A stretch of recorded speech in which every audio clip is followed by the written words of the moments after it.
First of all, I want to thank Daniela and Doug and everyone who organized this event. I am thrilled to be here to share with you and be part of this discussion on plastic reduction. Like Daniela said, there's my props. And my other one's over there, too.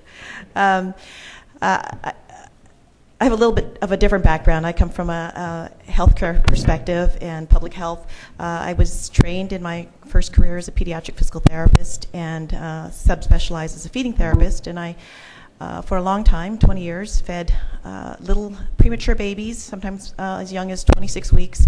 It was when we started. We didn't feed them then. But this is my background, seeing very vulnerable babies being fed out of plastic disposable bottles in the hospital that were thrown away. They used several a day, so every 3 to 4 hours a baby would use a bottle and it would get thrown away. The hospital that I worked at did not recycle.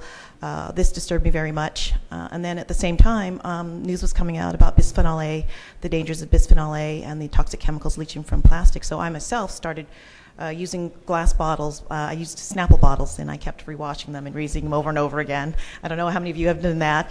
And I wanted to have another product. But our first product that came out in 2007 was a glass baby bottle. And I didn't pack one with me, but it's a glass bottle with a silicone sleeve. Silicone is a non-petroleum product. I love materials. I wanted to explore materials because I saw, as working in the hospital, that there was latex allergies, and that silicone was replacing plastics and rubber, latex, for medical reasons. So I teamed up with a designer, and in 2007, again, our first product came out.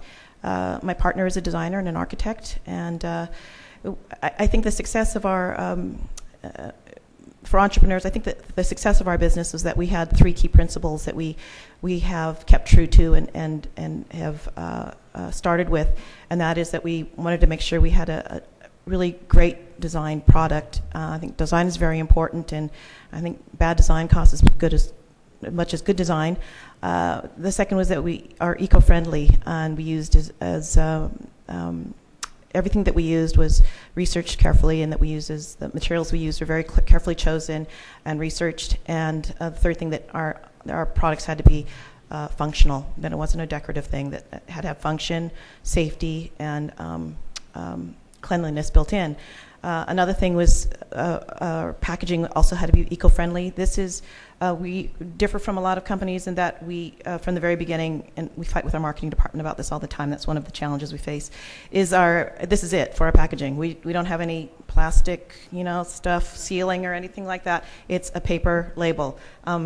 It's hard to tell our whole story with that, but we are keeping true with it. We're sticking with it.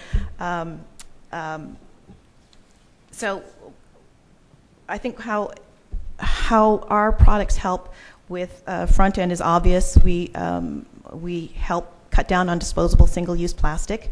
I think the reason that people use this is they want an alternative to plastic and to metal bottles and baby bottles as well. Conrad this morning told me that there was an article in the New York Times this morning about the demand for glass has increased for packaging and for reusable water use.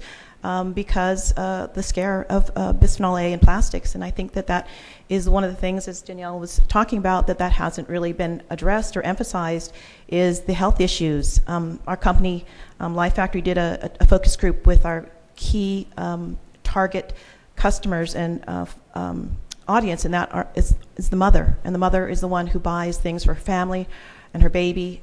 She's the one who is buying products for the family. And so she chooses to buy glass because it doesn't leach toxic chemicals. It's a trusted material. Purity was very important to her, so that she could see it. So it's done very well in that respect.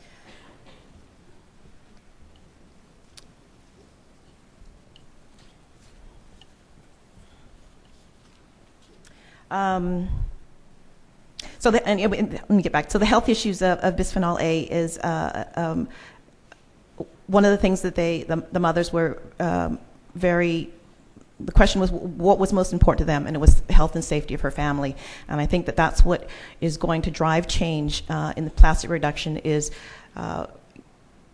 sending that message of health along with the environment, along with the environmental standpoint, that health and safety of the human population is at risk.